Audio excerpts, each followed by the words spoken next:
guys, what's up? It's Olivia. So as you know, I'm starting a graduate program at Penn State this fall and I couldn't be happier.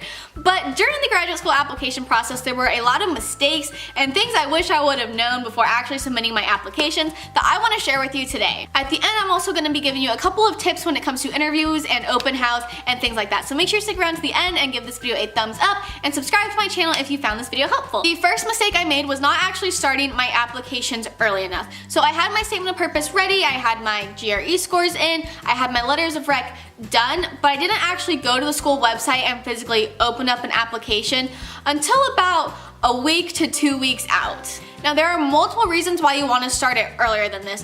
One, the whole first part of the application is really just your information, your address, what schools you've been to, what jobs you've had, ordering transcripts, things like that. So that's easily something you do one weekend or like way back in August, September when these applications actually open up before you're super busy and cramped for time at the end of the semester. Next, as soon as you open up the application, for the majority of schools, that is when you're allowed to send your links to your professors. Now don't send them links in September or October or August or whenever you're first opening up this application.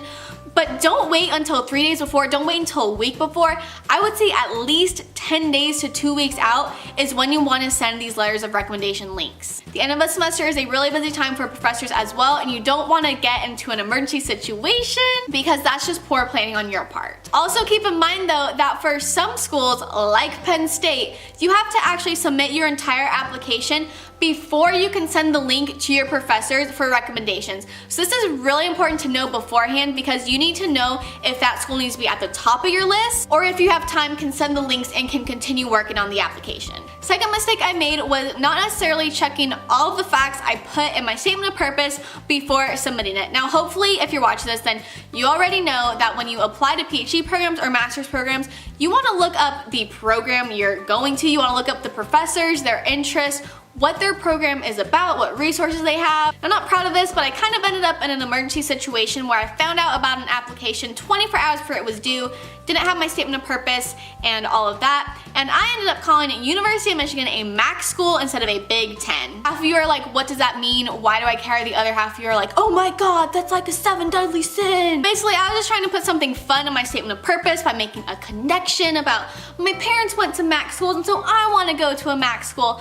But I didn't realize that not every school in Michigan is a MAC and some are Big Ten. So I sent an email to a professor afterwards and said, I'm so embarrassed, but I made this mistake. I'm so sorry. And I don't think they really minded, but like, don't be that person. Don't make stupid mistakes, like fun little facts you're trying to throw in and then get them wrong. Kind of along the same lines, number 3, make sure you actually apply to the correct program that you're trying to apply to. Olivia, why do you say this? This is obvious. I know. It seems obvious, but did you know that at Penn State there's a College of Liberal Arts that has a communication PhD, and then there's the College of Communications that has the Mass Communications PhD? Well, I didn't know that, and so I applied to the wrong school, the wrong program at first, and thankfully someone caught that I mentioned a different professor that was actually in the other department, so I was able to figure it out, but like, really, that was a lot of stress to be going through during finals week when I was about to graduate. So save yourself that stress and like double, triple check that you're applying to the correct department and the correct program. Number 4, clean up your social media. I guarantee you these professors are doing a Google search on you when they're looking at your application. So if you have any public social media profiles, whether it's LinkedIn, Instagram, Twitter, YouTube, Facebook, make sure there's not something negative that the program's gonna go, oh my gosh, we don't want to be affiliated with that, we don't want to be associated with that, we don't want to bring this person on our team. Hopefully there's nothing bad like that, but if you want to set your accounts to private during this application process, then go for it. Tip number 5, try to find a mentor in the field you're going into and have them help guide you through this application process. Ideally, you'll have experience in undergrad, the types of programs you're applying to for graduate school, so your professors should know what's going on. Hopefully they can write you a letter of recommendation. At the very least, give you tips on what programs to apply to. Now, once you go to graduate school, graduate programs, when you get into that very specific area of study, it's a really small world and professors are going to talk. This is great because professors can give you a really good idea about what programs you should apply to based on your research interests, based on who you are, how you are as a student. But it also means that most likely at these places you're applying to, they're going to call up your professor and ask about you. Like I mentioned, I kind of had an emergency circumstance. Basically for the past several years, I had wanted to apply to industrial and organizational psychology programs. Then on November 30th, after being in a media effects class for 8 weeks, I decided I wanted to apply to media effects subjects and media psychology programs, which, wouldn't you know it, started being due on December 1st and then ended on December 15th. So thankfully I had a professor who was super helpful, told me about what programs to apply to, and let me meet with him several times to just ask him about stuff. So after applying to Penn State, I did a Skype interview, and then I was invited to an open house. And so I went and talked to my professor beforehand to ask him questions about what is an open house. And he informed me that he had actually been talking on the phone to the professors at Penn State. And this is so important, guys. If you have a professor who is going to talk on your behalf, reach out to professors at other programs for you.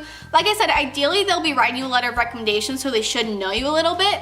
But if they don't, make sure they have seen your CV resume before so they actually know like what you've done. Because I showed him my resume after he had talked to the professor and everything, and he went, "Oh, I didn't know you had worked in 2 research labs. Oh, you worked at Disney? You were a cheerleader? What's a digital content creator?"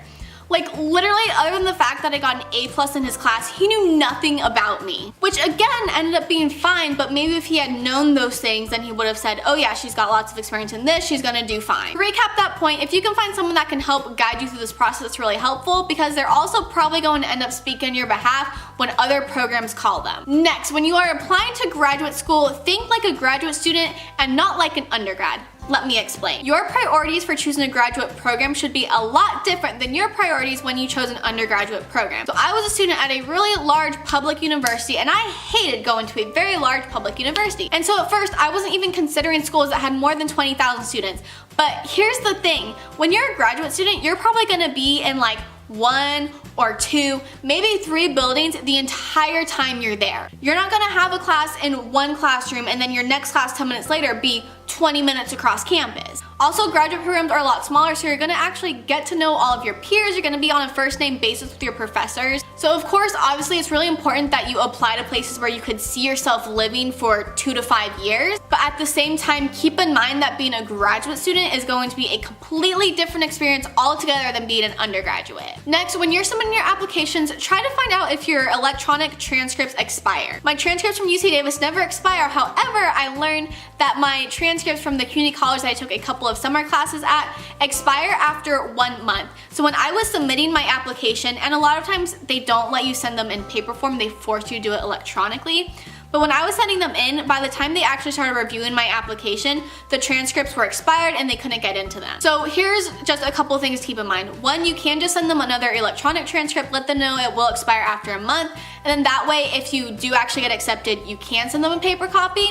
Or you can ask, "Hey, these are just going to expire again, would you mind if I sent you a paper copy?" Another thing you can do is actually contact the school, because a lot of times it's just a simple button they have to press to make it go from a 30-day expiration to a 60-day, a 90-day, or never expiring. But again, you just don't want to be caught up in a stressful situation where you thought you had everything in and then lo and behold, things expired. Okay, almost done. Now we're going to talk a little bit about interviews and then open house interviews. So every single school is going to be different in their application process. There were some schools I applied to where the application was literally all there was, and then there was acceptance or rejection. There was some schools that I did a web-based interview and then went to open house and then got accepted. Some schools I was immediately open house and then accept, reject.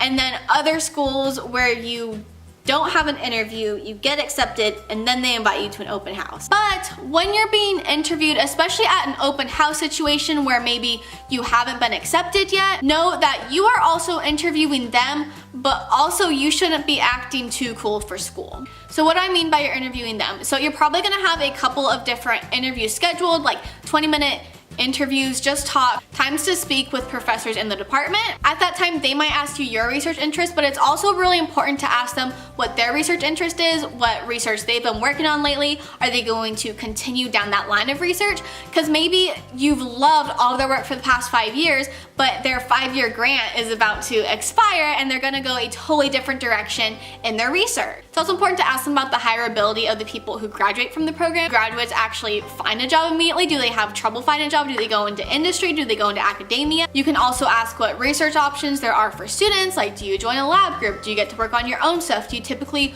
work on your professor's stuff? And do you get added as being a secondary author? Because again, I didn't know I was supposed to be asking all this stuff, so I was asking stupid questions during my open house. Now the second part of this tip is don't be too cool for school. So yes, you are interviewing them, but make sure to like show an interest and let them know that you want to go to their school. The professor's asking you like, what do you like about this program? What about this program? What can we do to get you to come here?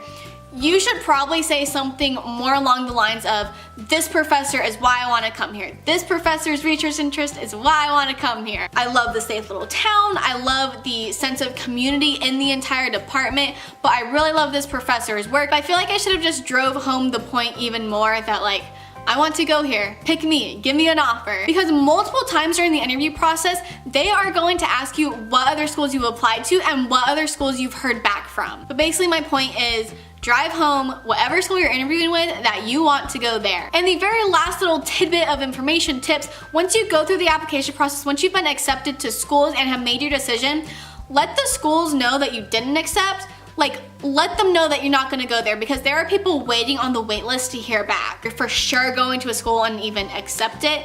Let the other schools know, because there are a lot of nervous, anxious people awaiting their offer. Alright, that is my video about the mistakes / things I wish I would have known while doing the graduate school application process. If you found this video helpful, I'd really appreciate if you gave it a thumbs up. Comment below what types of programs you're applying to, subscribe to my channel, and share this on Facebook and social media with other people if they're going through the same process and you think these tips would help them. Check out last week's video to learn how to find the right industrial and organizational psychology program for you. Have a wonderful day, remember to keep dreaming out loud, and I will see you guys next time. Bye!